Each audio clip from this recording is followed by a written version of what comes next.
دعا بھی چاہتا ہوں کہ ایک اور ادبی نشست یہاں سنسکرتی سنگم والوں نے آج 2 بجے میں نے انعقاد کیا ہے اس میں مجھے شامل ہونا، اس لیے میں زیادہ دیر یہاں نہیں بیٹھ سکوں. حالانکہ میں چاہتا تھا کہ عابد صاحب کے بارے میں جو مقالے یہاں پڑھے جائیں میں ان تمام مقالوں کو سن پاؤں اور جس سے مجھے ان کی شخصیت کے بارے میں، ان کی شاعری کے بارے میں اور جاننے کا موقع ملے. جیسے عابد صاحب، عابد مناوری کو میں انہیں میرے بڑے عزیز رہے ہیں. میں 40 سال سے زیادہ عرصے سے جانتا تھا. غالباً 53 یا 54 کی بات ہے جب پہلی بار ایک پنچایت کانفرنس ہوئی تھی. ان کے والد محترم شری برکت رام بالی صاحب جو پنچایت کے آفیسر تھے، PTO تھے پہلے، اس کے بعد پنچایت کے محکمہ میں آفیسر تھے. تو اس پنچایت کانفرنس کے موقع پہ وہ ان کے ساتھ تھے. تو انہوں نے مجھے ملایا اپنے بیٹے سے، کہا کہ یہ میرا بیٹا ہے اور اس کو گوری نندن آپ کے نام سے، شاید گوری نندن بالی کے نام سے وہ اس وقت جانے جاتے تھے.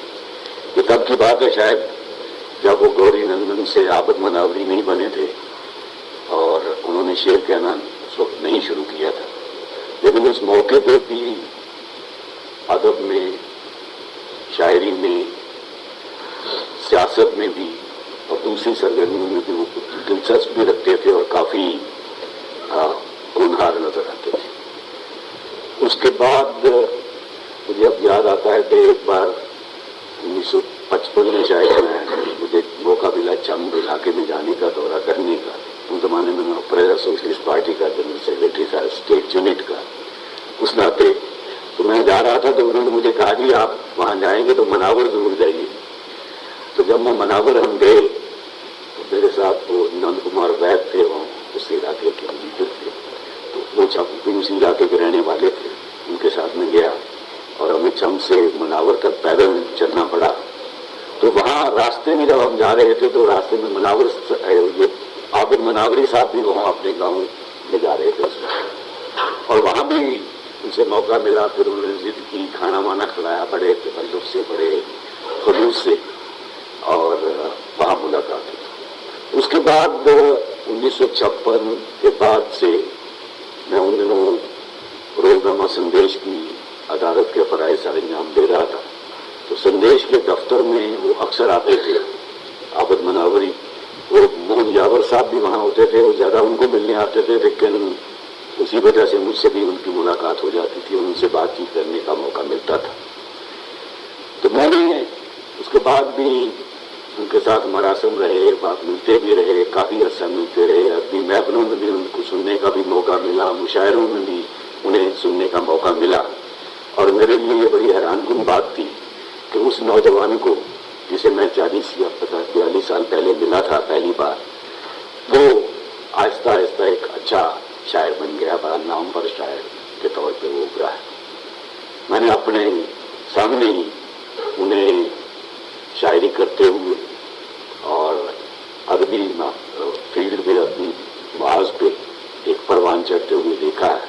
اس لیے میں محسوس کرتا ہوں کہ ان کی وفات کے بعد جو صدمہ پہنچا ہے وہ قدرتی ہے.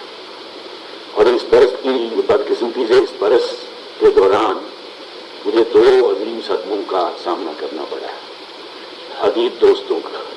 پہلے وید پال دیپ رادت فرما گئے اور ان کی وفات کے کچھ عرصہ بعد ہی عابد مناوری صاحب بھی اس دنیا سے اٹھ گئے.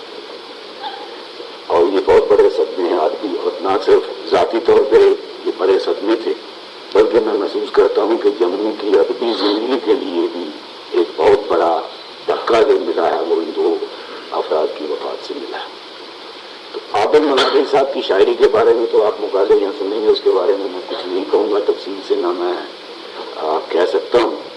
لیکن ذاتی طور پہ میں محسوس کرتا ہوں کہ عابد ایک اچھے شاعر ہونے کے علاوہ ایک بہت اچھے انسان تھے، خوبصورت انسان تھے، بڑے احساس دل تھے، بڑے صاف دل بھی تھے اور کسی کی پرواہ بھی نہیں کرتے تھے. خودداری ان میں بہت زیادہ تھی اور کسی غلط بات کو وہ برداشت نہیں کرتے تھے، خوشامد پرست نہیں تھے، کیونکہ میں نے جب بھی دیکھا کسی کی تعریف بھی کرنی ہو تو بڑے دبے الفاظ میں تعریف کرتے تھے، لیکن جب نکتہ چینی کسی کی کرنی ہو، کسی کے خلاف کہنا ہو تو بڑے ڈٹ کے کہتے تھے، بڑے تشدد سے وہ بات کرتے تھے کئی بار.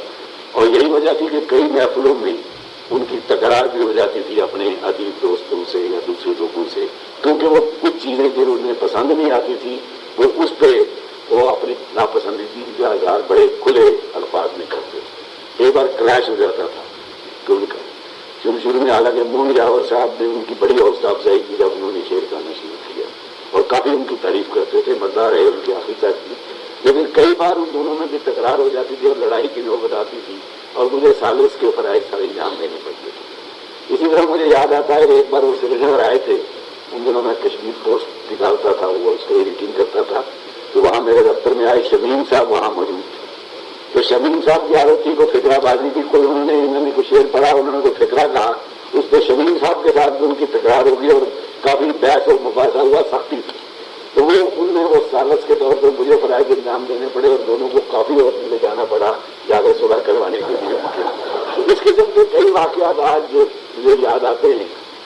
تو اور ایک سب سے بڑی بات یہ تھی کہ وہ بڑے اچھے دوست تھے، جیسے میں نے کہا، بڑی کوشش یہ کرتے تھے کہ اگر کسی دوست کی مدد ہو جائے، خاص طور پہ ادیبوں اور صحافیوں کا وہ خاص خیال رکھتے. وہ خزانہ کے محکموں میں تھے، ٹرینی میں، تو وہاں مجھے یاد آ کہ ہمارے جتنے بھی وہ ٹرینی بل ہوتے تھے بڑی مشکل ہوتی تھی، بغیر پیسہ دیے کوئی ٹرینی بل پاس نہیں ہوتا اور وہاں جانا پڑتا تھا. یا تو اس زمانے میں کسی کو بھیجنا پڑتا تھا، پھر وہ اعتراض کر کے واپس بھیجتے تھے، پھر کہتے تھے دستخط نہیں ملتے ہیں اور پیسے دینے پڑتے تھے. لیکن عابد مناوری صاحب کی کوششوں سے کسی جو ان کی جان پہچان کے صحافی تھے یا ادیب تھے جن کا کوئی ٹرینی بل وہاں ٹریننگ میں جاتا تھا، وہ خود جاتے تھے ایک ٹیبل سے دوسرے ٹیبل پہ اور جا کے وہ بل پاس کروا کے تو پیسے اس کے حوالے پر رکھ لیتے تھے. تو اس لحاظ سے وہ بڑے اچھے دوست. پچھلے ایک سال پہلے لگ بھگ ایک سال پہلے کی بات ہے، اب ان کی اہلیہ محترمہ کی وفات نہیں تھی، اس سے پہلے جب وہ ٹھیک حال میں بات کرتے تھے، ٹھیک حال میں ملتے تھے، تو دو باتوں پہ بڑا اصرار کرتے تھے. ایک تو یہ کہتے تھے کہ آپ ایک ادبی جریدہ شائع کیجیے، اور انہوں نے کہا کہ میری خدمات جو ہیں آنرری طور پہ آپ کے میں سپرد کروں گا، میں جو خدمت چاہیں گی وہ میں کروں گا. دوسرا ان کی خواہش تھی کہ جموں میں ایک اچھی سطح پہ آل انڈیا اردو مشاعرہ کیا جائے، اور وہ بار بار یہ کہتے تھے، 3-4 بار میری ملاقات اس بارے میں وہ آئے مجھے ملنے کے لیے. انہوں نے کہا ایک منظم کریے اچھا آل انڈیا اردو مشاعرہ، لیکن شاعروں کا انتخاب میں کروں گا، ان شاعروں کو بلانا ہے. آج وہ ادبی جریدہ کے لیے شاید ان کی خدمات تو مجھے نہیں مل سکیں گی، یا مشاعرہ اگر اس کا انعقاد کیا جائے تو اس کے لیے وہ شاعروں کا انتخاب نہیں کر پائیں گے. لیکن میں یہ محسوس کرتا ہوں کہ یہ وعدہ جو میں نے ان کے ساتھ کیا تھا، دونوں وعدے جو ہیں وہ ضرور پورے کروں گا. میں آج اس سال نہیں تو اگلے سال کم از کم وہ وعدے پورے کرنے کی ضرور کوشش کروں گا. عابد صاحب کی شاعری کے بارے میں پروفیسر آزاد صاحب نے بھی اور منظر اعظمی صاحب نے بھی بڑے خوبصورت مقالے پڑھے، اور بھی مقالے پڑھے جائیں گے. ان کی شاعری کے بارے میں میں کچھ نہیں کہوں گا، لیکن ایک بات رہی ہے کہ وہ ایک بڑے اعلیٰ سطح کے شاعر جموں کے شاعروں میں، اردو شاعروں میں. اور کئی بار اس بات کا بھی یہ فخر محسوس ہوتا ہے کہ اس قسم کے اردو کے اچھے شاعر یہاں عرض صاحب بھی بیٹھے ہیں، بتاب صاحب بیٹھے ہیں، یاسین بیگ صاحب بیٹھے ہیں، جن کو کم از کم جاننے کا موقع ملتا رہا ہے، جو اپنی جان پہچان کے لوگ ہیں. اس بات کو بڑا بخوبی میں سمجھتا ہوں کہ فخر کیا جا سکتا ہے. عابد صاحب ابھی اور بہت کچھ لکھنا تھا انہیں، بہت کچھ شاعری کے کئی مجموعے، شعروں کے مجموعے انہوں نے شائع کرنے تھے، لیکن بدقسمتی سے وقت نے ان کا ساتھ نہیں دیا. اور اس کی بڑی وجہ یہی تھی، جیسے آزاد صاحب نے کہا یا ظہور صاحب نے اس سے پہلے کہا، کہ ان کی اہلیہ محترمہ کے وفات کے بعد وہ اپنے آپ میں نہیں رہے. ان کی کافی حالت خراب رہی اور انہیں احساس بھی بہت تھے، ان کو صدمہ بھی بہت تھا. اور اس کے بعد جب بھی وہ ملے تو وہ بات کرتے کرتے رو پڑتے تھے ان کی یاد میں، اور وہ محسوس کرتے تھے اور بار بار وہ کہتے تھے کہ میرے لیے اب شاید زندہ رہنا مشکل ہے. انہیں احساس تھا کہ وہ زیادہ دیر زندہ نہیں رہ پائیں، لیکن اس سے میں سمجھتا ہوں ہماری ادبی زندگی کو، خاص طور پر اردو ادب کو، اردو کی شاعری کو جو نقصان پہنچا ہے، شاید اس کی تلافی جو ہے وہ بہت دیر تک نہیں ہو پائے۔ ان کے بارے میں بطور شاعر میں یہی کہوں گا کہ وہ عابد صاحب سے بہت زیادہ ہمیں توقعات تھیں، بہت زیادہ اور بھی توقعات تھیں کہ وہ ادبی خزانے میں، ادبی ذخیرے کو اور بھی زیادہ مضبوط کریں گے، زیادہ اس میں اضافہ کریں گے۔ تو شاعر کے بطور شاعر میں یہی کہوں گا، زمانہ بڑے شوق سے سن رہا تھا، ہم ہی سو گئے داستان کہتے کہتے۔